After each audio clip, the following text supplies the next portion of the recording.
There's one Type S Acura America never saw. Some of you might not even know this car exists. It's not a Honda Civic Si or a JDM Honda Civic Type R, but ladies and gentlemen, it is the Acura CSX Type S. When I was younger, I never saw this car as significant. I just thought it was an Acura Civic, which more or less it pretty much is. But I never knew it had a Type S version back then, basically mimicking the JDM Honda Civic Type R FD2, but with Acura's more luxury touch. CSX stands for Compact Sports Experiment, or I guess it could mean Civic Sports Experiment. I couldn't find a definite answer online, and this is what I'm going for. Being a Canadian-only Type S, the CSX Type S is probably the least popular Acura Type S model of all time, and it's probably up there with the most fun. I have a few friends with 8th gen Civic SIs, and they are honestly an absolute blast. But this being an Acura is what I'd personally opt for in my collection. The CSX did, however, come in 3 more trims besides the Type S: Touring, which was the base model, Premium, and Premium Plus. ABS, a leather-wrapped steering wheel, heated mirrors, cruise control were all standard on Touring models, and Premium models were met with HID headlights, full leather interior, heated front seats, and a powered sunroof. The Premium Plus only addition was that of a navigation system. The Honda Civic in Canada never had a leather interior up till 2008, and also never received a navigation system during this generation. The HID headlights, chrome door handles, paddle shifters on automatic models, and the 6-disc CD player were all exclusive to the CSX and were never seen on a Canadian or American Civic. To note, the non-Type S variants came standard with a 5-speed automatic transmission or a 5-speed manual transmission that was paired to the 2-liter K20 Z2 engine, producing a mild 155 horsepower and 139 foot-pounds of torque, which honestly for a car of this size is not that bad. The perfect daily driver.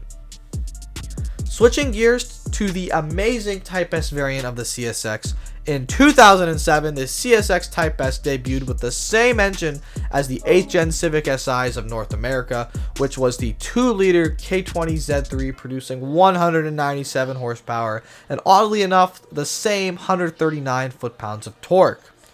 This time, though, made it to a 6-speed manual transmission with a limited slip differential.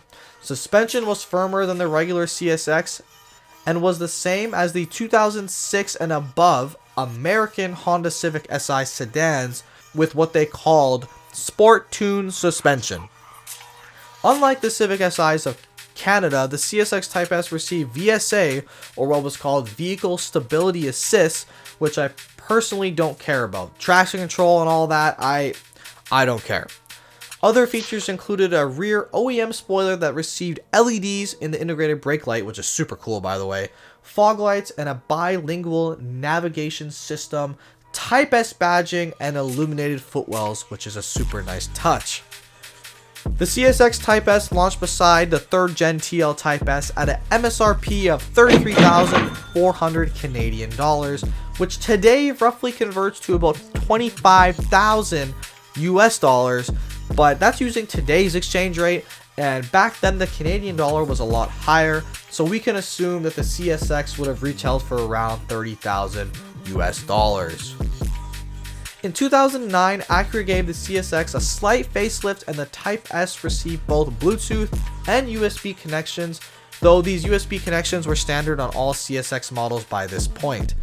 By 2010, Acura had cut out the base model CSX, and now all CSXs came standard with leather seats, VSA, tire pressure monitoring, and illuminated vanity mirrors. Unfortunately, I forgot to mention one thing, and that is the grille. The Power Plenum grille was also added to the CSX, unfortunately, but you know what? It honestly doesn't look that bad on the CSX at all. Unfortunately, by 2011, it looked like the CSX's time was over. Acura cut the lineup down to 2 models, which were now again the base model and the what they called the iTech trim, which was essentially the premium trim again. The Type S was phased out by 2010 before the final year. By 2013, the ILX replaced the CSX in Acura's lineup, and since, I feel like the CSX is very much of a forgotten car. Some of you may think this car is absolutely useless and you should just get a Civic Si, coupe, or sedan, and I totally understand where you would be coming from, but I think the CSX Type S is another perfect example of a car that an enthusiast should pick up. It's a one region car and a one generation car.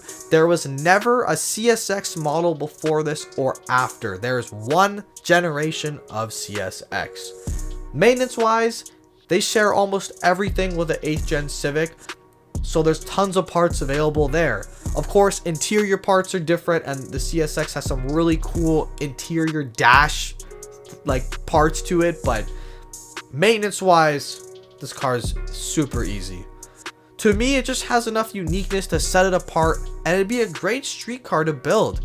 I knew a guy in my area who built one with a full JDM Civic Type R feels kit, and it looked absolutely insane. Like, that thing just looked menacing. Let me know your thoughts on the CSX down below. As always, I want to hear your stories. I want y'all to hit that like button, hit that subscribe button. Thank you so much for watching, and as always, I hope y'all have a great day, and peace.